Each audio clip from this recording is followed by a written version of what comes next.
सखी सहेली के श्रोताओं को राजश्री त्रिवेदी और दीपा माहेश्वरी का प्यार भरा नमस्कार। तो दीपा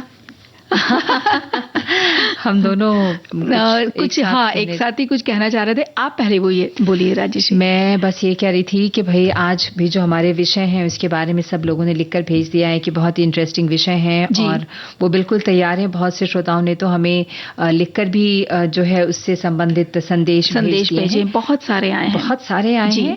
तो आज के विषय हम एक बार फिर बता देते हैं। वैसे उनको तो मालूम ही है लेकिन फिर भी जी, पर्यावरण की बात जब भी होती है तो हम ये तो जरूर बता देते हैं, कह भी देते हैं राजश्री कि ऐसा करना चाहिए, वैसा करना चाहिए, ये ख्याल रखना चाहिए, लेकिन हम खुद कितना रखते हैं इस पे बहुत ज्यादा निर्भर करता है कि आगे भविष्य में पर्यावरण कैसा होगा। बिल्कुल। तो इसमें हम सबसे पहले आज बात करेंगे कि टिश्यू पेपर जो है, टिश्यू पेपर बहुत इस्तेमाल होता है घर में भी, चाहे छोटा सा फंक्शन हो, प्रोग्राम हो, हम कहीं बाहर जाते हैं, होटल में, गाड़ियों में रहता है। हाँ, गाड़ियों में टॉयलेट्स में रहता है। हाँ, बिल्कुल। तो ये जो टिश्यू पेपर है उसका इस्तेमाल जो है वो कितना हमारे पर्यावरण के लिए घातक है, इसके बारे में आप भी हमें लिख रहे हैं और हम भी बताएंगे। उसके बाद बहुत ज्यादा चिंता जो होती है ना, अति चिंता जिसे कहते हैं, वो भी कई बार परेशान करती है। वो भी अच्छा नहीं लगता ना कि हर चीज के लिए इतना ज्यादा सचेत हो जाना। जैसे हम बातें कर रहे थे भी कार्यक्रम शुरू करने से पहले कि ये नहीं करो, अच्छा ये कर लो, अच्छा हम ये कर देते हैं।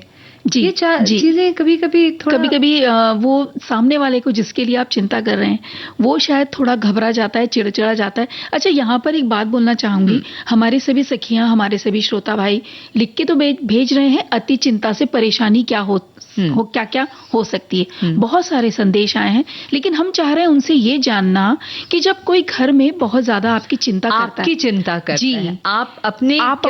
करते हैं। हाँ, नहीं, जब आपकी कोई चिंता करता है या आपको चिंता में होने के कारण बार बार आपसे पूछता है, आपने खाना खाया, आप पहुंच गए, आप अपने गंतव्य तक पहुंच चुके हैं, या आप कितने बजे निकलने वाले हैं, या आपने मैं ये कर दूं, अच्छा ये नहीं करना, अच्छा ये रख लो, ये ले लो। तो यहाँ जो है दूसरा व्यक्ति जो आपके लिए ज्यादा चिंता कर रहा है वो हमें कभी कभी परेशान करता है। हाँ। मुझे तो अक्सर परेशान करता है दीपा क्योंकि भाई अपना ख्याल रख सकती हूँ और इतनी ज्यादा भी चिंता की जरूरत नहीं है। हाँ। तो मुझे लगता है कि और भी लोगों के साथ ऐसा अवश्य होता होगा। तो ये हमें बताएं हमारी सखियां कि क्या कोई जब आपकी बहुत ज्यादा चिंता करता है तो आप चिड़चिड़ा हो जाते हैं, आप चिड़चिड़ा जाते हैं, या आप कभी इरिटेट होकर उनके बोल देते हैं क्या ऐसा कि बस करो, इतना मत पूछो, हम सब कर लेंगे, अपना ख्याल खुद रख सकते हैं। और दीपा सिर्फ सखियां ही नहीं, सखा भी हमें लिख सकते हैं। हाँ, बिल्कुल।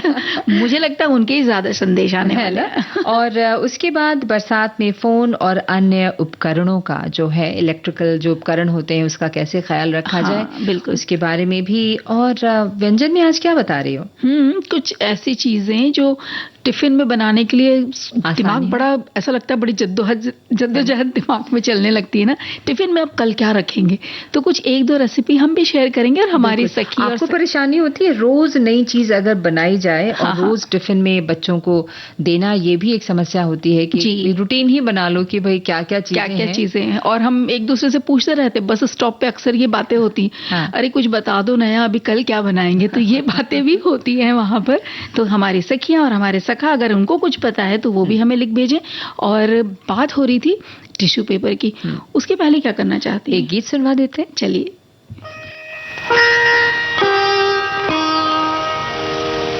नदी नारे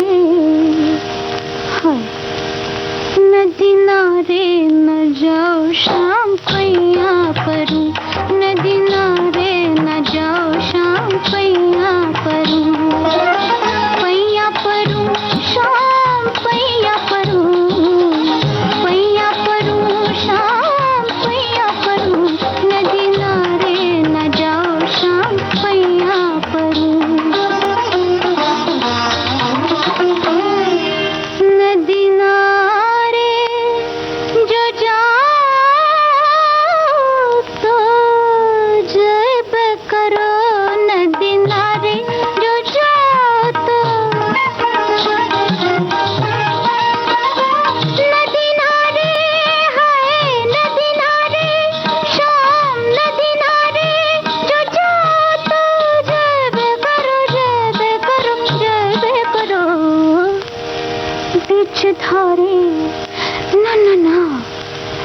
बीच धारे न जाओ शाम पैया परूं, बीच धारे न जाओ शाम पैया परूं।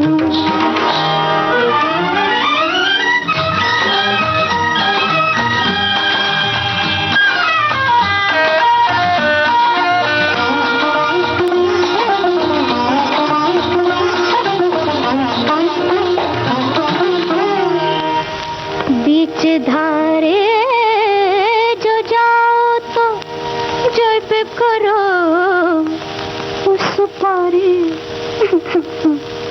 उस पारे न जाओ शाम पैया परूं, उस पारे न जाओ शाम पैया परूं।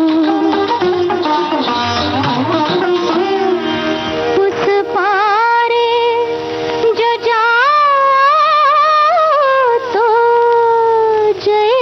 करो उस पारे जो जाओ तो, उस पारे है उस पारे हो, उस पारे जो जाओ तो जय बे करो जय बे करो जय बे करो। संसवतिया है संसवतिया न लाओ शाम पैया परूं, संसवतिया न लाओ शाम पैया परूं, नदी नारे न जाओ शाम पैया परूं, नदी नारे न जाओ शाम पैया परूं, नदी नारे न जाओ शाम। एक बार फिर आप सबका स्वागत है। और अब टिश्यू पर जो हमारे पास अनगिनत मतलब बहुत सारे संदेश आ गए हैं, तो दीपा उसे पढ़ना शुरू करते हैं। भाई एक श्रोता ने लिखा है कि टिश्यू पेपर बनाने के लिए पेपर की जरूरत पड़ती है और पेपर बनाने के लिए कई सारे पेड़ों की जरूरत पड़ती है, पेड़ काटने पड़ते हैं। पर्यावरण बनाए रखने में पेड़ों की बहुत बड़ी भूमिका है। निजी स्वार्थ के लिए अगर यूं ही पेड़ काटते रहेंगे तब ईश्वर भी हाथ जोड़कर कहेगा पर्यावरण अब तुम्हारे हवाले पृथ्वी साथियों। बिल्कुल, देखिए उन्होंने छोटे से एक संदेश में कितनी सारी बातें और बहुत बड़ी बड़ी बातें कह दी हैं कि पेपर जो हम जो बिल्कुल अंधाधुंध सा नहीं हम इस्तेमाल कर रहे हैं, हमें ध्यान नहीं रहता। घर में हो पार्टी हो तो जो स्टार्टर चलते हैं वो टिश्यू पेपर पे ही आजकल लिए जाते हैं। हमको अब अंदाज जब ज्यादा सोचो ना, गहराई से सोचो, कहने का मतलब है कि तब समझ में आता है कि हम देखिए कितना टिश्यू एक खाली स्टार्टर लेने के लिए इस्तेमाल करते हैं। बिल्कुल बिल्कुल, छोटे छोटे प्लेट्स हैं। हाँ, बिल्कुल। आप घरों में जब हम क्रॉकरी खरीदते हैं उसके साथ पूरा जब सेट लेते हैं तो कितने प्लेट्स हो जाते हैं, कई तरह के प्लेट्स हैं। हाँ, आप वो रखें, लेकिन टिश्यू पेपर पे लेने की क्या जरूरत है। इसके अलावा दीपा बाथरूम्स में, टॉयलेट्स में आप देखेंगे कि वहां भी टिश्यू का इस्तेमाल है। लोग गाड़ियों में टिश्यू पेपर रखते हैं। भाई आप छोटे छोटे टॉवल्स रख लीजिए। देखो ना, तुम्हें याद है हम लोग जब छोटे थे तो हमारी दादी नानी और हम भी करते हैं, नैपकिन्स होते थे कपड़ों के सेट के, है ना, टेबल क्लॉथ, उसके नैपकिन्स, उस पे कढ़ाई करना हमें सिखाया जाता। हाँ, बिल्कुल। बाकी कपड़ों की तरह वो भी धुल जाते थे अगर घर में कोई आया गया तो। पहले तो राजेश्री शादियों में लड़की के हाथ से कढ़ाई किए हुए रुमाल के सेट दिए जाते थे, और अगर मान लीजिए कि बिटिया को नहीं आता है तो कोई सखी बना के देती थी, कहीं कोई बुआ की या मौसी की बेटी बना के दे देती थी, और उस तरह से वो यादगार रहता था कि हाँ 12 का सेट दिया है, 6 का सेट दिया, ये इस तरह से बातें होती थी। बिल्कुल जी। तो हमें लगता है कि हमें वापस इन पेपर नैपकिन्स पे आ जाना चाहिए, ना कि टिश्यू पेपर पर। जी भाई जैसा आपने बताया कि अगर कुछ भी स्नैक्स परोसना है, ये करना है, तो हम लोग उसका इस्तेमाल करते हैं। और कागज का ये छोटा सा जो चौकोर टुकड़ा है ना, ठोस अपशिष्ट जिसे हम वेस्ट कहें, पैदा करने का कारण जो है वो एक है। चूंकि इसे हटाना व्यवहारिक रूप से असंभव है, तो हम टिश्यू पेपर का एक रोल बनाने के लिए, अब पता है 1.5 पाउंड यानी कि 0.68 किलोग्राम लकड़ी की जरूरत होती है। तो पारंपरिक टिश्यू पेपर बनाने के लिए इस्तेमाल किए जाने वाला मुख्य संसाधन जो है वो वर्जिन फाइबर पल्प या लकड़ी का गूदा है, जिसका इस्तेमाल कभी भी अन्य उत्पादों में नहीं किया गया है। और पर्यावरण विशेषज्ञ कहते हैं कि भाई वर्जिन फाइबर पल्प को बड़े पैमाने पर जंगलों से काटा जाता है, तो यानी कि जंगल कट रहे हैं, जंगल कट रहे हैं। अब ये चाहे आप इसे वर्जिन फाइबर पल्प का नाम दें या आप कुछ भी कहें, पर है तो लकड़ी ही, वो लकड़ी ही कट रही है ना? जी। और देखो ना, एक और श्रोता ने लिखकर भेजा है कि टिश्यू पेपर उद्योग का कच्चा माल प्रदाता मुख्य रूप से लकड़ी का गुदा है जो विभिन्न वृक्ष प्रजातियों से प्राप्त होता है, जिसमें सॉफ्टवुड और हार्डवुड के पेड़ शामिल हैं। लकड़ी का गुदा सेल्यूलोज फाइबर से भरपूर होता है जो कागज की मजबूती और अवशोषण क्षमता में योगदान देता है। जी, इसलिए शायद ये इस्तेमाल करना शुरू हुआ। अब जैसे आप बता रहे थे आगे कि पेपर बनाने के लिए वर्जिन फाइबर की कटाई हो रही है। अब जब पेड़ इतने कटेंगे तो जंगल और कई जानवर जो पेड़ों पर रहते हैं और कई पौधों की प्रजातियां जिनकी वजह से एक प्राकृतिक आवास मिल रहा है इन सबको, जंगली जानवरों को या पक्षियों को, तो वो भी नष्ट हो रहा है।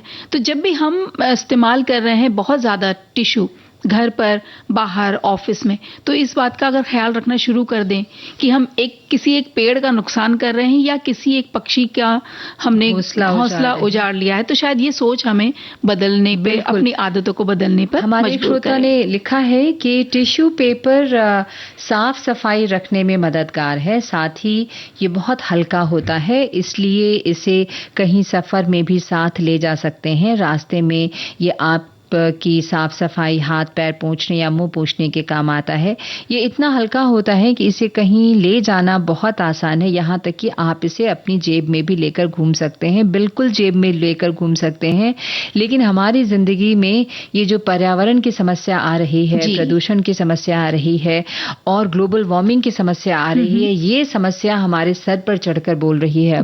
तो इसको ध्यान में रखते हुए हमें टिश्यू पेपर का इस्तेमाल, अगर हम जो हालात उससे तो कहें कि तुरंत रोक देना चाहिए। बिल्कुल रोकना चाहिए। पेपर नैपकिन्स बनाइए, पेपर नैपकिन्स की जगह घर में नैपकिन्स बना लीजिए ना। बना लीजिए, कितना टाइम लगता है। और अब तो वैसे ही नैपकिन हर छोटे बड़े हर तरह के, हर साइज के मार्केट में मिलते हैं, तो वो भी ला सकते हैं। या फिर आप पहले नहीं करते, रुमाल रखते थे, हर वक्त हमारे हाथ में रुमाल की आदत होती थी, तो फिर से उसे अपनाने की जरूरत है, बस इतना ही करना है। बिल्कुल, छोटे छोटे टॉवल्स होते हैं बच्चों के लिए, तो आप पेपर नैपकिन्स की जगह उसको आप बदल दें, छोटे छोटे टॉवल्स जो आते हैं। या फिर जानती हो, मुझे लगता है पेपर नैपकिन्स ना, जो आप बहुत बोर हो जाते हैं जिन चादरों से उसे यूज करते करते ना, बहुत अच्छे अच्छे कपड़ों के आते हैं, बहुत अच्छे तो आप उसको बहुत सुंदर गोल शेप में या ट्रायंगल शेप में और कंगूरे के निकाल करके, और वो जो चादर जो हम अपने गद्दे पे डालते हैं और जिसको अंदर मोड़ लेते हैं, वो कोना जो चार होता है ना राजेश्री, वो हमेशा अच्छा रहता है चादर का। वो बीच में से फट जाता है, लेकिन कोने उसके अच्छे रहते हैं। हम यूं ही अगर उसके तकिए के खिलाफ बना लेते हैं, तो साथ में आप एक छोटा सा नैपकिन भी अगर बन गया और उसको इस्तेमाल कर लिया, तो देखिए छोटे से बदलाव है, लेकिन प्रभाव इसका बहुत अधिक है। और चलिए, अगर आपको नहीं इस्तेमाल करना है पुराना चादर, तो भाई आप पेपर नैपकिन तो नहीं ही इस्तेमाल करें, है ना। आप अपनी जेब में छोटे छोटे टॉवल्स रखें, हैंकरचिफ रखें, रुमाल रखें। बच्चों को भी यही आदत लगाएं, डेली उसे एक नैपकिन दीजिए आप, घर में बना हुआ सुंदर, आपके हाथ की कढ़ाई की हुई, तो वो भी ये बच्चा समझना शुरू कर देगा अभी से कि हमें पेपर नैपकिन नहीं इस्तेमाल करना, लेकिन हमें गीत सुनना है।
सजनी ले चलूं नदिया के पार। तेरे बिन साजन लागे न जिया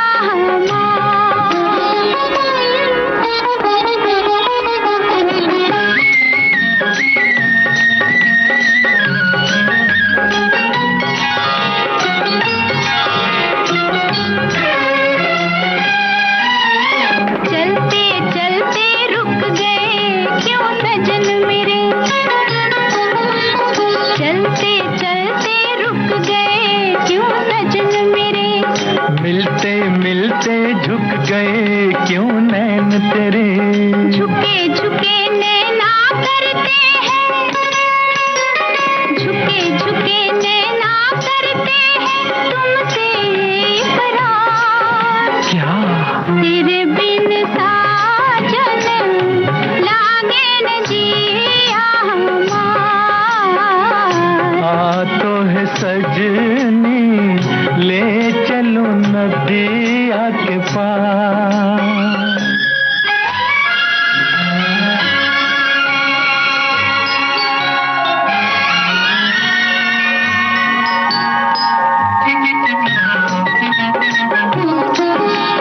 दरिया ऊपर चांदनी आई संभल संभल,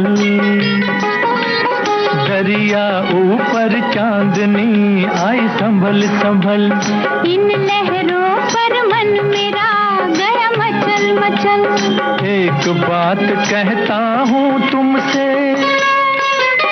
एक बात कहता हूँ तुमसे ना करना इनकार। क्या हाँ तो है सजनी ले चलूं नदिया के पार। तेरे बिन साजन लागे न जिया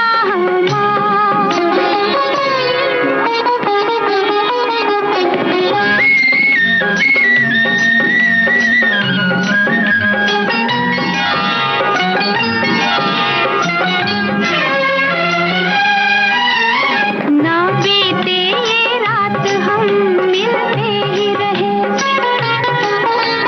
बस तारों की छाँव में चलते ही रहें।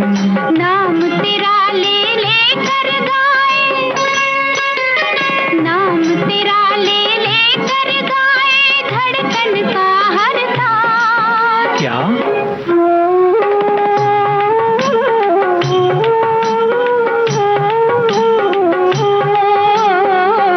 तेरे बिन साजन लागे न जिया हमार।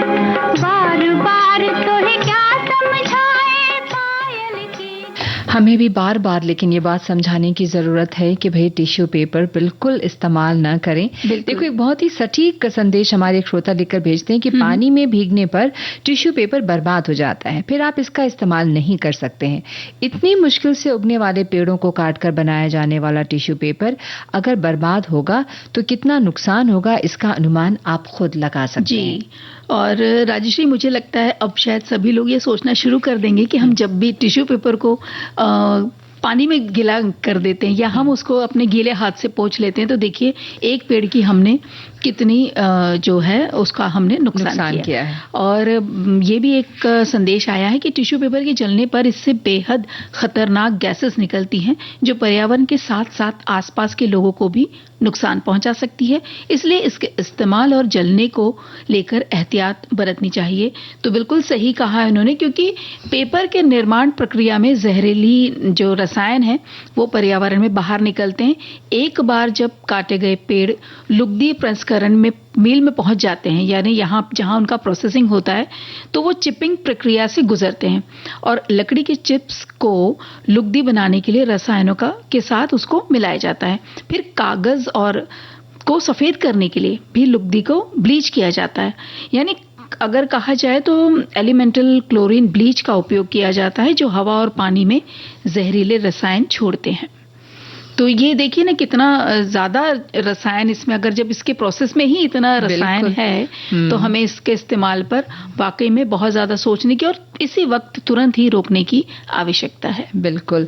तो हमें उम्मीद है कि हमारे श्रोता जो हमें खुद इतने अच्छे अच्छे संदेश भेज रहे हैं जी, लोग जागरूक होंगे और ये जो टिश्यू पेपर है उसका इस्तेमाल रोकने के लिए बिल्कुल सजग हो जाएंगे और नहीं करेंगे, है ना जी। और अब क्या, जल्दी बताओ। भाई देखो, इतनी जब बातें हो गई हैं राजेश्री की, चिंता हमें हो रही है अपनी प्रकृति की, हमारे भविष्य की, हमारे बच्चों के को पर्यावरण कैसा मिलेगा इस बात की, तो कुछ चिंताएं और भी अलग तरीके से होती हैं। जैसे घर में बड़ा है, जैसे हमने पहले ही बात की थी शुरुआत में कि घर में जब कोई बड़ा होता है और वो असमर्थ है, उतने स्वस्थ नहीं है, वो घर पर ही दिन भर होते हैं, तो हमारा ध्यान रखने के लिए या हमारी पति के लिए पत्नी का या पत्नी के लिए पति का या दोस्त का, किसी का भी जब बहुत ज्यादा हमें लेकर के चिंता करना, यानी शुभ चिंतक वो भी इतना कि हम उसको अंग्रेजी में कहें ना ओवर पॉसेसिव जब हो जाए कि कहाँ गए थे, इतनी देर की हो गई, क्या आ गई, और हम चिड़चिड़े हो जाते हैं। तो वो वाली चिंता हमें परेशान करने लगती है कि भाई इतनी चिंता मेरी ना करो। बहुत असहज कर देता है हमें, और कई बार तो चिड़चिड़ापन भी, हम चिड़चिड़ा भी जाते हैं कि कोई बच्चे तो नहीं है और अपना ख्याल रख सकते हैं, लेकिन ये जो है, ये भी जो है वो परेशानी का ही विषय है। एक जिक्र किया है कि स्वाति अक्सर अपने पति से फोन करके पूछती रहती कि खाना खाया कि नहीं, कितनी देर में घर आओगे, नाश्ते में क्या बनाओ, वगैरह वगैरह। पंकज इन सवालों से तंग आकर हमेशा चिढ़कर जवाब देता। इससे स्वाति दुखी हो जाती क्योंकि वो तो बस उसकी परवाह करती है और उसकी पसंद नापसंद का ख्याल रखती है। खैर, ये कहानी ये कहानी जी स्वाति एक ही नहीं है, ये कहानी हम सबके घरों में है और कहीं ना कहीं परिवार में कोई ना कोई व्यक्ति ऐसा होता है जो ओवर केयरिंग होता है। देखो, कहते हैं ना कि ओवर किसी भी चीज का अच्छा नहीं होता, है ना, अति सर्वत्र वर्जयेत। बिल्कुल बिल्कुल। तो बात ये समझने में तो हो सकता है कि आपको थोड़ी मुश्किल लगे, लेकिन इतना पूछना कि परवाह कैसे है, या परवाह परेशानी कैसे हो सकती है, परवाह परेशानी ना हो जाए, ये इतना ज्यादा आप परवाह करने लगते हैं कि दूसरा जो है वो परेशान हो जाता है। लेकिन उस पल की भी राजेश्री सोचना पड़ता है कि कहीं आप जब बाहर हो और घर से कॉल आ जाए कि कहाँ हो, क्या कर रहे हो, खाना खाया, फास्ट फूड क्यों खाया, घर का बना क्यों नहीं खाया, तो आप अक्सर चेहरा बना लेते हैं। और ये देखिए किसी भी रिश्ते में हो सकती है, और जिसमें आत्मीयता होती है, लोग एक दूसरे की चिंता वही करते हैं, रोज खबर ले लेते हैं। इसमें कुछ लोग इस परवाह करने की आदत से चिढ़ जाते हैं, जो सामने वाले को दुखी कर जाता है। अब अगर दूसरा व्यक्ति आपकी फिक्र कर रहा है तो ये चिड़चिड़ाहट का भाव क्यों आता है, और क्या ये आना चाहिए या नहीं? तो ये सवाल ऐसे तो बहुत मामूली सा लग रहा है, लेकिन बहुत अहम है कि आपकी जो परवाह है दूसरे के प्रति, वो कहीं उसको परेशान तो नहीं कर रही है। सोचिए, और अब हमें जल्दी से लिख के भेजिए जब तक हम सुनते हैं कि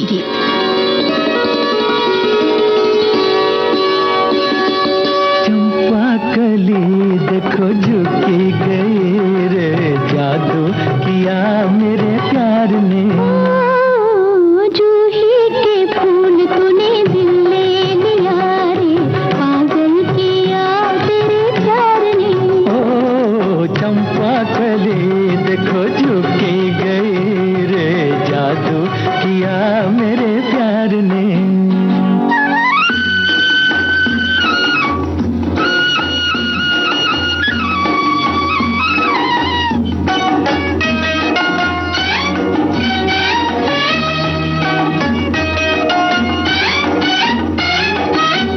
तेरा शबाब प्यार का कमल, अखड़ियाँ है या कोई गजल है प्यार की, ये तेरा शबाब प्यार का कमल, अखड़ियाँ है या कोई गजल है प्यार की।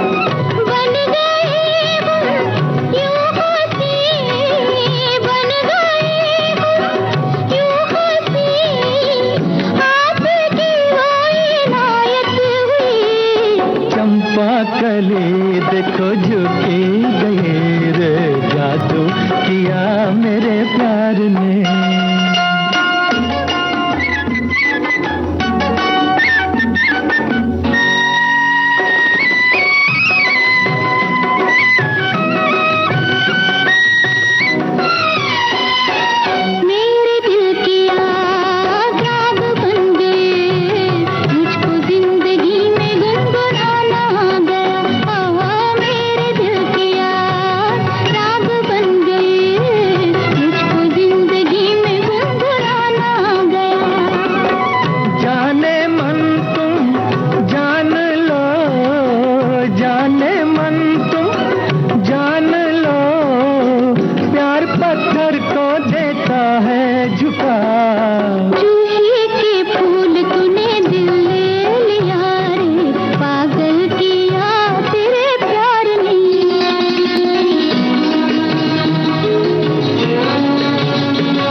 अपने प्यार पर बहार आ गई है।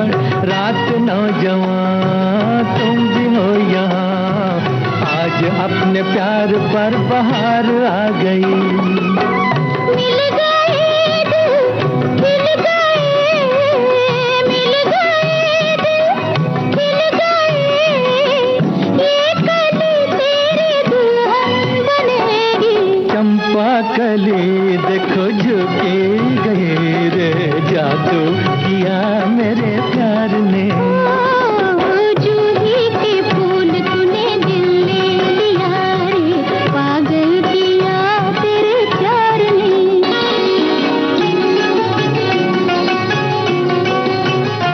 दीपा, हमारे एक श्रोता ने लिखा है कि हाँ, चिंता करनी चाहिए घर वालों की, पर अति चिंता से कभी कभार घर वाले जो हैं वो भी परेशान होते हैं।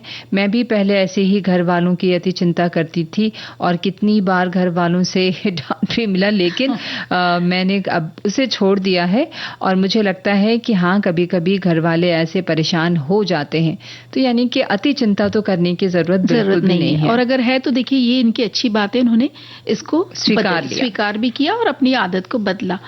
एक छोटा सा संदेश भी ले सकते हैं? नहीं, आप बिल्कुल ब्रेक लेते हैं, उसके बाद सारे संदेश शामिल करेंगे।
एक बार फिर आप सबका बहुत बहुत स्वागत है कार्यक्रम सखी सहेली में। हम दोनों साथ हैं, हम मतलब मैं राजश्री त्रिवेदी और दीपा माहेश्वरी। बिल्कुल दीपा, अब हम और जो संदेश आप पढ़ना चाह रही थी उसे बिल्कुल शामिल करें। बिल्कुल शामिल कर लें। अच्छा, तो देखिए एक उन्होंने इसको हमारे एक श्रोता ने इसको मानसिक स्वास्थ्य से भी जोड़ा है। वो कहती है अति चिंता एक मानसिक स्वास्थ्य की समस्या है जिसमें व्यक्ति को अधिक तनाव और चिंता का सामना करना पड़ता है। अक्सर हम मतलब पहले क्या हुआ है और आने वाले भविष्य में क्या होगा उसकी चिंता बनी रहती है।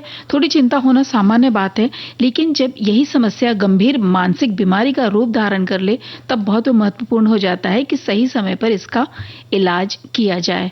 यानी बहुत ज्यादा अगर आप चिंता कर रहे हैं और घर वाले भी अब परेशान हो रहे हैं तो वो कहती हैं कि इसका एक इलाज करवा लेना चाहिए। और एक श्रोता ने लिखा है कि मेरी पत्नी जी और बेटी के बारे में जब बहुत ज्यादा केयर करके फिक्र होती है तब वो चिढ़ जाती हैं। कहते हैं कि हम हमारी जिम्मेदारी भी निभा सकते हैं।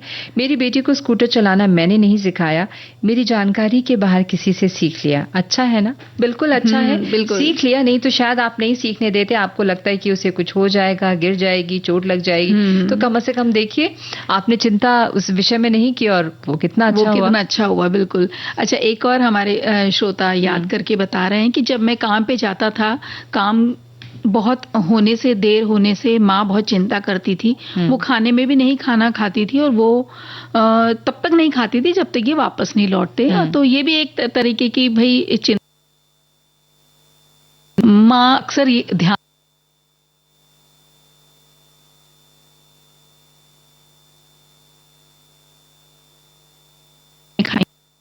फिर वहां पर बच्चे को ये चिड़चिड़ाहट आ जाती है कि आपको बहुत देर तक भूखा नहीं रहना है तो आप खा लीजिए, आप हमारा क्यों ध्यान रखती हैं और आपको इतनी देर तक इंतजार करने की क्या जरूरत है। तो कई बार ये वाली आदत भी चिड़चिड़ेपन का कारण बन जाती है ना। बिल्कुल, और युवाओं में तो खासकर। दरअसल हर व्यक्ति की सहनशीलता जो है ना दीपा, वो एक सीमा की होती है। आप हर रोज ही उसे बुरा महसूस कराएंगे तो एक न एक दिन वो खुद आपसे दूरी बनाना शुरू कर देगा। यदि परवाह करने की आदत पसंद नहीं आ रही है तो उसे प्रेम से समझा सकते हैं कि भाई इतनी पूछताछ या फिक्र करने की जरूरत नहीं है, खामोखा क्यों ही इतना परेशान होना। कोई आपसे आपका हालचाल जानने की कोशिश करे और आप ये सुनकर झल्लाने लगें तो हमें समझ लेना चाहिए कि रिश्ते में कहीं कमजोरी आनी शुरू हो गई है। हाँ बिल्कुल, ये बात तो है कि थोड़ा सा एक शांति से बैठ के जो बहुत ख्याल रख रहा है वो ये सोच ले। और अक्सर हम तंग आकर बिना सोचे समझे कुछ भी बोल देते हैं। माँ बच्चों से यदि घर लौटने का समय पूछे तो बच्चे कहते हैं मम्मी आप फिर शुरू हो गई। पत्नी पति से खाने के लिए पूछे तो सुनने मिलता है तुम रोज एक ही सवाल करती हो। पूछे गए ये साधारण सवालों के उत्तर में लहजा जाने अनजाने में व्यक्ति सम्मान को ठेस पहुंचा देता है ना। कई बार ऐसा हो जाता है। और हमें ही ख्याल रखना होगा कि कोई व्यक्ति कैसा किसी से भी जैसा व्यवहार करता है सामने से उसी व्यवहार की उम्मीद रखता है, इसलिए उनसे भी सम्मान से ही पेश आए। बिल्कुल दीपा, कई दफा लोग सामने वाले का इतना दिल दुखा देते हैं कि फिर उनके बीच चीजें सामान्य होना जरा मुश्किल हो जाता है। अपने लहजे में इतनी नरमी तो जरूर रखें कि फिर से सब कुछ सामान्य करने की गुंजाइश रहे। ऐसा न हो कि आपके शब्द किसी का मन ही भेद दें और फिर पहले जैसी बात न बने। हाँ। तो कड़वे शब्द भी वापस नहीं लिए जा सकते दोस्त, इसीलिए दोनों पक्ष इस बात का ख्याल रखें कि परवाह करने पर ना झल्लाना है और ना ही इतनी चिंता भी करनी है कि सामने वाला रोज एक ही सवाल से उकता जाए। बिल्कुल, तो ये दोनों को ही ध्यान रखना होगा, है ना राजेश्री, कि भाई जो बहुत चिंता कर रहा है वो जरा कम करे और जो ये चिढ़ रहा है अगला वो थोड़ा कम करे। और अगर वो देखिए नहीं अगर करेंगे ना राजेश्री, अगर नहीं पूछना बंद कर दिया तो फिर उनको ये लगेगा अरे आज फोन क्यों नहीं आया। तो दोनों तरह से बातें हो जाती हैं। बिल्कुल सही कहा दीपा, तो दोनों बातों का ही ख्याल रखिए और हम आपकी बात का भी ख्याल रखते हैं। गीत सुनवा देते हैं जी।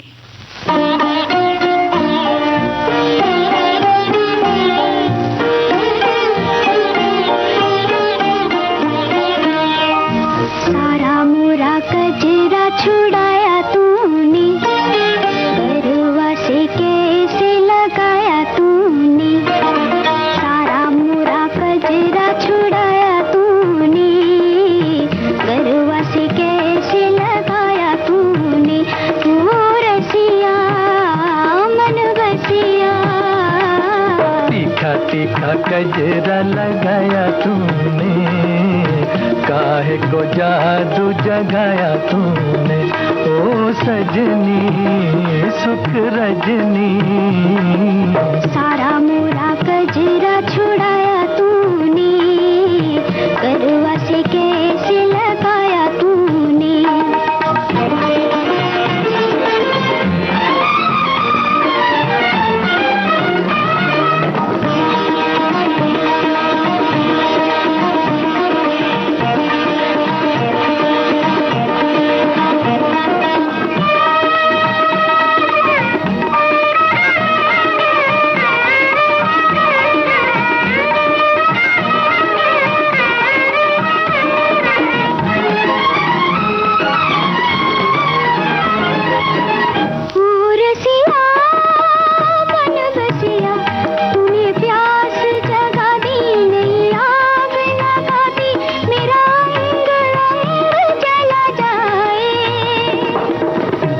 सजनी सुख रजनी, जरा नैन मिला ले, लगी दिल की बुझा ले।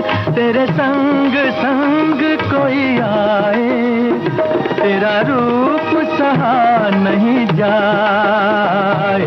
सारा मोरा कजरा छुड़ाया तूने, गरुआ से कैसे लगाया तूने।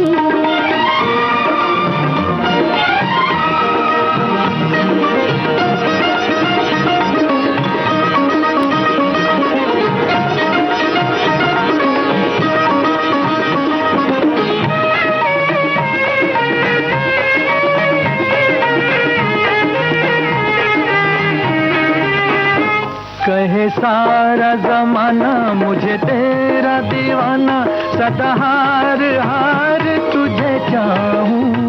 मेरी प्रीत पुरानी हुई तेरी दीवानी, किया मार मार तुझे चाहूं। तेरे हम में दबा मुझे आए, तीखा गजरा लगाया तुमने, काहे को जादू जगाया तुमने, ओ सजनी सुख रजनी। ओ रसिया मन बसिया, ओ सजनी सुख रजनी। ओ रसिया। हमारी एक सखी लिख के भेज रही हैं राजेश्री जी कि चिंता पर उन्हें किस्सा याद आया कि जब हम एमए का एग्जाम चल रहा था हमारा, मैं और अपनी मौसी के यहाँ रहते थे हम, मौसी ने पड़ोसन आंटी से कहा इसका ख्याल रखना। उन्होंने इतनी बार घंटी बजाई कि मैं बार बार दरवाजा खोलते खोलते थक गई। विषय याद कर रही थी, सब गड़बड़ हो रहा था, खाना तक थाली में लगा लाई। फिर हमको कहना पड़ा कि आंटी मुझे 2 बजे पेपर देना जाना है, आप मुझे आधे घंटा पढ़ लेने दीजिए। तब जाकर उनसे छुट्टी मिली और अगले दिन हमने मौसी को बोला अब आप कुछ किसी को मत कहना। सब लोग खूब हंसने लगे और इतनी चिंता मौके की नजाकत देखकर ही करनी चाहिए। बिल्कुल सही। और एक और श्रोता ने लिखकर भेजा है कि भाई गुजराती में एक मुहावरा है, चिंता चित्त ने कोरी खाए छे, मतलब चिंता करने पर खुद के शरीर को नुकसान होता है। इसलिए किसी चीज या किसी बात पर चिंता करने की जरूरत नहीं है। अगर आपके पास उस चिंता का कोई समाधान है तब तक ठीक है, नहीं तो परेशानी बढ़ने से खुद का स्वास्थ्य बिगड़ने की संभावना ज्यादा है। आज की बात करो, कल की चिंता छोड़ो, छोड़ो कल की बातें, कल की बात पुरानी, सोच में बर्बाद नहीं करनी सारी जिंदगानी। क्या बात है। बिल्कुल, बहुत बढ़िया। देखिए यही ना, जो सब बड़े हो चुके हैं, सब अपना ध्यान रख सकते हैं, तो हम भी जो चिंता कर रहा है वो अपने लिए कुछ अच्छी हॉबीज ढूंढे और उसको अपनाएं, है ना। बिल्कुल। और ये जो मौसम है ना, इसमें जो है इलेक्ट्रिकल उपकरण जो होते हैं, बिजली के सामान जो होते हैं, इसमें बहुत मुंबई में, क्योंकि मुझे लगता है यहाँ पे वैसे भी चीजें जो हैं वो जल्दी खराब होती हैं, शायद समंदर के किनारे की वजह से। और बरसात का भी यहाँ का जो खासियत है, सुबह तो धूप होती है और हमको लगता है कि आज जरूरत नहीं पड़ेगी छतरी की, लेकिन अचानक से देखते हैं घंटे भर के बाद बहुत तेज बारिश आ जाती है। वो तटीय क्षेत्र का जो ये खूबसूरती है, तो यहाँ पे तो सबको आदत है वैसी, लेकिन हाँ जैसे कहीं कहीं पर पे पानी चढ़ाने के लिए घरों में जैसे मशीन लगती है, नीचे मशीन रहती है ना, मोटर मशीन रहती है और उससे पानी चढ़ता है ऊपर टंकी में, तो इन सब चीजों का बड़ा छोटी-छोटी इन सब बिजली के उपकरणों का बड़ा ध्यान रखना पड़ता है राजेश्री, कि कहीं से कुछ तार न निकला हो, कुछ तार टूटा हुआ ना हो, करंट लगने का बड़ा डर हो जाता है। तो इस तरह से इन सब छोटी-छोटी बातों का ध्यान रखना बहुत ज्यादा जरूरी है। हाँ, बात हो रही थी कि भाई फोन की, कि सब कुछ आप लेके चल रहे हैं, सुबह से हमको जैसे बड़े शहरों में सुबह से सब कुछ लेके जाना होता है, हम अपना 2 टाइम का खाना भी साथ में रखते हैं, उसमें अपना लैपटॉप भी होता है, उसमें अपना फोन भी रखा होता है। ऐसे में अगर ये सारी चीजें गीली हो जाती हैं और इनका हम ध्यान नहीं रख पाते हैं, तो वो कैसे इन सब चीजों का सेफ्टी का हम ध्यान रखें। बिल्कुल, बारिश में बाहर निकलना, अपने सामान का ध्यान रखना, इन सब चीजों में लगता है जैसे हम जंग ही लड़ रहे हैं। खासकर 2 व्हीलर और पब्लिक ट्रांसपोर्ट वालों को तो बहुत जद्दोजहद करना पड़ता है। जी बिल्कुल। देखिए ना, कपड़े गीले हो जाते हैं तो कभी बैग में पानी चला जाता है, सामान गीला हो जाता है और उसमें रखा कीमती सामान भी जो है वो खराब हो जाता है। हम जैसे ही बारिश में बाहर निकलते हैं, मोबाइल, लैपटॉप, टैब, इन सब की सेफ्टी का ध्यान आता है हमें। बिल्कुल। तो देखिए, एक हमारी सखी कह रही हैं कि फोन को सील बंद प्लास्टिक बैग या वाटरप्रूफ पाउच में सुरक्षित रखें। कुछ स्मार्टफोन वाटरप्रूफ होते हैं, लेकिन अगर आपको भाई सुरक्षा के अतिरिक्त भी और एक परत चाहिए, तो एक सील बंद प्लास्टिक बैग या पाउच में आप फोन को रखिए। और अगर वो कहती हैं कि अगर आपको दौड़ने का शौक है, तो पहली बात तो यह है कि आप घर पर ही फोन को रख करके दौड़े। लेकिन कई बार ऐसा होता है ना, प्लेलिस्ट हमको बजा करके, कुछ अपना पसंदीदा गाना बजा करके, और फिर हम कसरत के रूप में दौड़ना चाहते हैं। तो उन्होंने दौड़ के ऊपर ये बात लिखी है कि अगर आप रनिंग करना पसंद करते हैं तो इस तरह से आप अपने फोन का ध्यान रखिए। बिल्कुल, बहुत सारे ऐसे टिश्यू कहती हूँ मैं, प्लास्टिक के वो आते हैं जिसमें जिप लगा होता है, उसमें आप अपने फोन को बहुत अच्छे से संभाल कर रख सकते हैं और वो खराब भी नहीं होगा, उसमें पानी भी नहीं जाएगा और आपका फोन भी नहीं खराब होगा। तो भाई सभी इलेक्ट्रॉनिक सामानों का खास ध्यान रखना बहुत जरूरी है। देखो, कहीं दीवारों से निकलता पानी पानी टीवी या एसी खराब ना कर दे, इसका भी ध्यान रखना जरूरी होता है घर पे।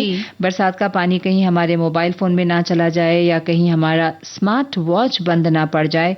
ऐसी कई बातें जो हैं वो हमारे दिमाग में आती हैं जो बरसात में हमें तंग करती हैं। अब इलेक्ट्रॉनिक गैजेट्स बचाने के लिए वाटर रेपेलेंट स्क्रीन प्रोटेक्टर भी आते हैं, तो उसका इस्तेमाल कर सकते हैं। वाटरप्रूफ बैग की तो हम अभी बात कर ही रहे थे कि उसमें पाउच में रखें हम। और इसके अलावा सिलिकॉन के कवर भी आते हैं आजकल राजेश्री, मार्केट में मिलते हैं, तो उसका इस्तेमाल कर सकते हैं। और सिलिकॉन जेल का पैक भी आता है, तो वो सिलिकॉन जेल के पास में हम अपना वो ये छोटा सा सेल अपना फोन वो रखते हैं, तो वो सारा जो मॉइस्चर है उसको खींच लेता है। ये उसकी खासियत होती है। बिल्कुल। और एक माइक्रोफाइबर कपड़े से जो है जितनी गैजेट्स हैं उसको आप साफ रखें। खिड़कियां या खुली जगह पर मोबाइल लैपटॉप भूलकर भी नहीं छोड़ें। फोन और लैपटॉप के डेटा का पहले ही आप बैकअप तैयार कर लें।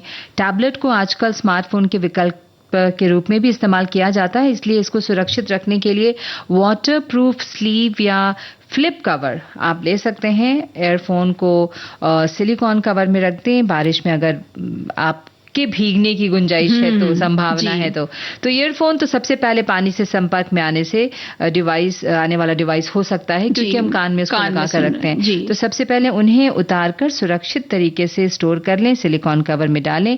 और बड़े हेडफोन के लिए वाटरप्रूफ केस आप खरीद सकते हैं। बिल्कुल। फिर स्मार्ट वॉचेस जो होते हैं उनमें हम हार्ट रेट भी नाप सकते हैं, अपनी नींद वगैरह सब ट्रैक कर सकते हैं। तो हम कई बार इसको अपने साथ साथ ही रखते हैं, क्योंकि कितना हमने चला एक दिन में आजकल देखा जाता है ना कि हमने कितने स्टेप्स, हमने कितने कदम चले, उसके लिए वो हमेशा हम अपने हाथों में बांध के रखते हैं। लेकिन जब बारिश का मौसम है तो उसका ध्यान रखना होगा। फिटनेस ट्रैकर वाटरप्रूफ तो होते ही हैं, लेकिन फिर भी आप इसको किसी कवर में रखें तो बेहतर होगा। और हम भी एक गीत सुनवा दें तो हमारे लिए बेहतर होगा। बिल्कुल।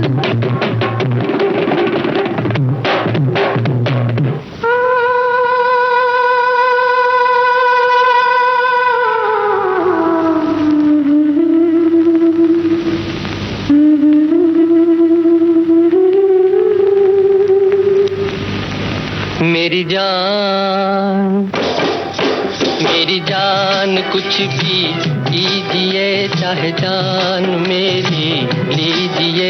मेरी जान कुछ भी कीजिए, चाहे जान मेरी लीजिए। पर दिल हमी को दीजिए, पर दिल हमी को दीजिए। कभी याद हमें भी कीजिए, कभी नाम हमारा लीजिए। कभी याद हमें भी कीजिए, कभी नाम हमारा लीजिए। सपनों में आया कीजिए, सपनों में आया कीजिए।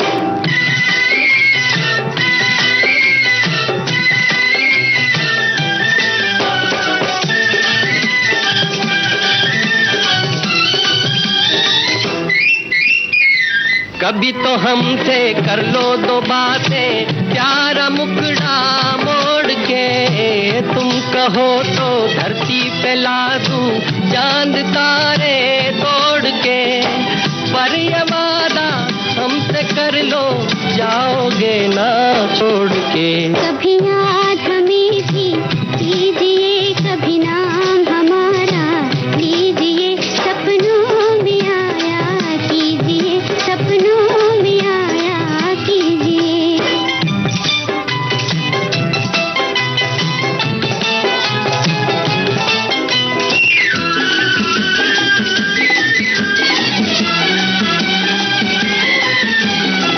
याद आकर तेरी जो तड़पाए तो कोई क्या करे।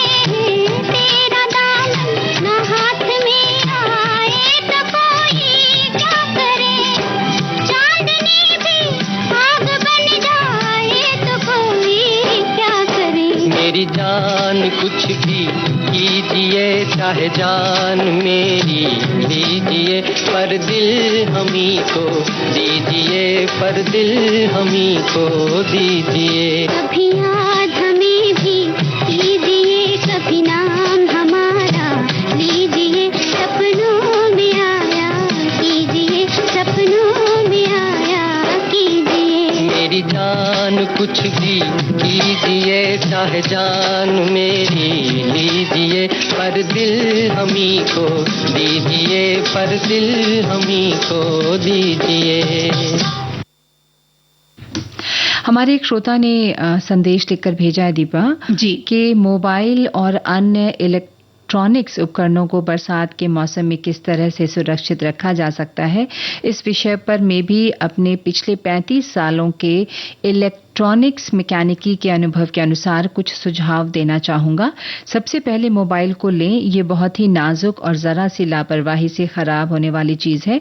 जब तेज बारिश के साथ साथ तेज बिजली भी कड़क रही हो, उस समय चार्जिंग पर कतई नहीं लगाना चाहिए, क्योंकि उस समय आसमानी बिजली का असर विद्युत तारों पर बहुत जल्दी आता है, जिससे सामान्य वोल्टेज जो कि 230 से 250 एसी होता है, वो अचानक से बढ़ सकता है, जिससे पावर में लगे हुए सभी उपकरण खराब हो जाते हैं, जिनमें सबसे जल्दी मोबाइल, चार्जर, टीवी और फ्रिज वगैरह है। जी, और अगर हम लोग पावर स्विच बंद करके इस बात से बेफिक्र हो जाते हैं कि पावर स्विच तो बंद है, लेकिन नहीं, पावर स्विच से सिर्फ एक ही वायर डिस्कनेक्ट होता है, जबकि ग्राउंड या अर्थ वायर डायरेक्ट जुड़ा होता है।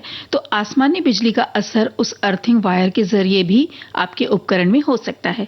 उस समय या तो सभी कीमती उपकरणों को अनप्लग कर दीजिए, या फिर सीधे मेन स्विच होता है, उसको आइसोलेटर MCV को ऑफ कर दीजिए, और जब बारिश का पानी या तेज बिजली रुक जाए तो फिर से ऑन कर लीजिए, जिससे आपके सभी कीमती उपकरण सुरक्षित रहेंगे। तो भैया हम इनका शुक्रिया अदा करते हैं जी, मैकेनिकल इंजीनियर हैं और उन्होंने इतने जिसे कहते हैं कि इत्मीनान से हमें ये मैसेज पूरी तरह से लिखकर भेजा। हाँ, बहुत शुक्रिया, बहुत बहुत शुक्रिया आपका। और हम बात कर रहे थे कि AC TV की नियमित सफाई करते रहना चाहिए।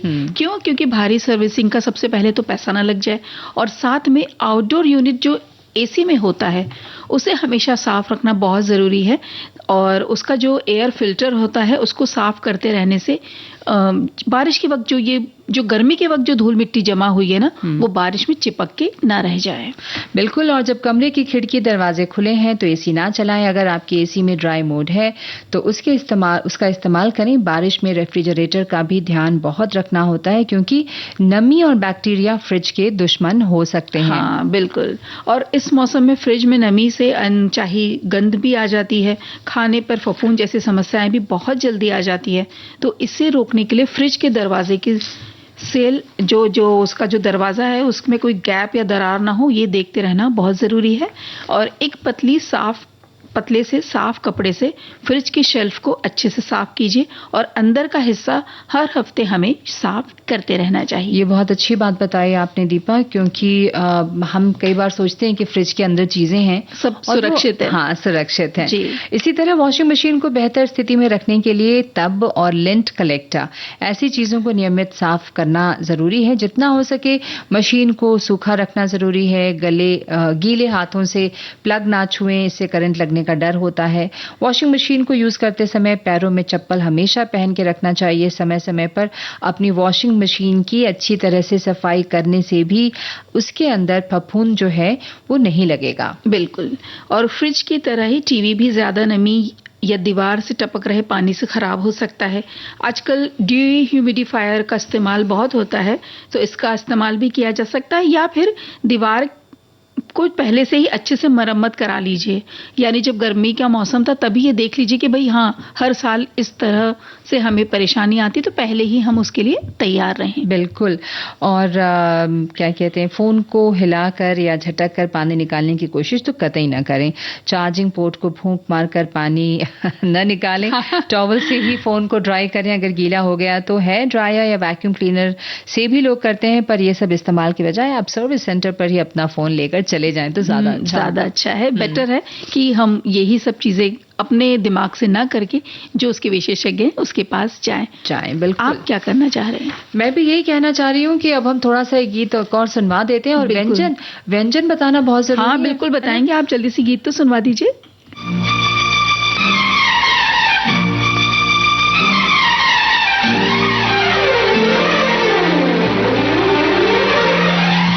देख मौसम गहरा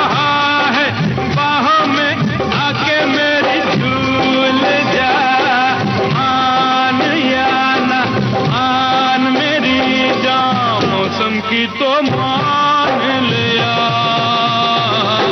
मौसम की तो मान लिया।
आजा रे आजा रहने भी दे तू, यूं काहे तीखे तीखे नखरे दिखाए, लगी दिल की मेरी काहे को बढ़ाए। ओ जिंदगी में प्यार के दिन यूं ही ना जाए कहीं बीत रे, मान या ना मान मेरी मौसम की तो मान लिया, मौसम की तो मान लिया।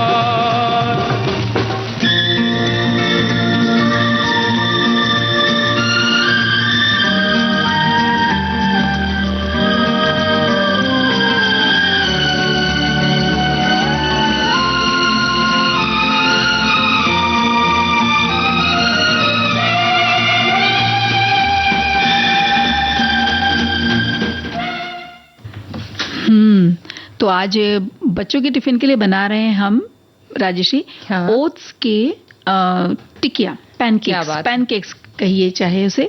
तो ओट्स लेना है हमें, 4 बजे का है ना। ओट्स लेना है हमें 1 कप उबले हुए ओट्स, बेसन 2 बड़े चम्मच, कटी हुई फ्रेंच बीन्स लेनी है आधा कप, मटर थोड़ा सा, पुदीने की पत्तियां ले लें थोड़ी, और थोड़ा सा हरा धनिया ले लें थोड़ा थोड़ा सा, कटा हुआ प्याज एक छोटा सा लेना है, बहुत ज्यादा नहीं, और कटी हुई हरी मिर्च, और नमक, लाल मिर्च का पाउडर थोड़ा डालना, ये आपके घर में जैसे चलता है वैसा ले लीजिए। बिल्कुल फिर बिल्कुल। हरा धनिया और पुदीने की पत्तियों को बारीक काट लेना है। एक कटोरे में बड़े से, उसमें ओट्स, बेसन समेत सारी ये जितनी चीजें बताई हैं वो डाल लीजिए। थोड़ा थोड़ा पानी डालते हुए घोल को अच्छी तरह से मिलाइए। पैन को मध्यम आंच पर गर्म करें और घोल में से छोटे छोटे पैनकेक बनाइए। पैनकेक एक्चुअली राजेश्री नाम ही है, वो होता तो चीला ही है। हाँ, तो अपने बिल्कुल घरेलू भाषा में चीला ही बनाना है। इसके बाद इसे दोनों तरफ से मक्खन लगाते हुए सेकना है जब तक ये कुरकुरा ना हो जाए। और फिर ये जब टिफिन में हम सर्व कर रहे हैं ना, तो उसको अच्छे से ठंडा कर लीजिएगा ऊपर और नीचे से, ताकि वो भाप की वजह से टिफिन में जो ऊपर पानी की बूंदें आ जाती वो ना आए। अब चटनी और सॉस के साथ इसको टिफिन में रखिए और देखिए पता भी नहीं चलेगा, बच्चों को वो आपका ये जो पैनकेक है वो पसंद आएगा और घर में आकर के बोलेंगे वो क्या बनाया था, एक बार हमें फिर से खिलाइए। बिल्कुल बिल्कुल, बहुत पसंद आएगा बच्चों को। तो दीपा, हमें लगता है कि अब हमारे जाने का समय तो बिल्कुल हो चुका है। हम फिर अपने श्रोताओं के लिए हाजिर होंगे। फिलहाल आज के कार्यक्रम की समाप्ति के लिए हम अपने श्रोताओं से इजाजत ले लें। बिल्कुल। कुछ और सोच रही हैं आप? बिल्कुल भी नहीं, हम यही कह रहे हैं कि आज विदा लेते हैं इस वादे के साथ कि कल आपसे फिर मुलाकात होगी। नमस्कार। और इस कार्यक्रम की प्रस्तुतकर्ता थी अनुश्री पाठक।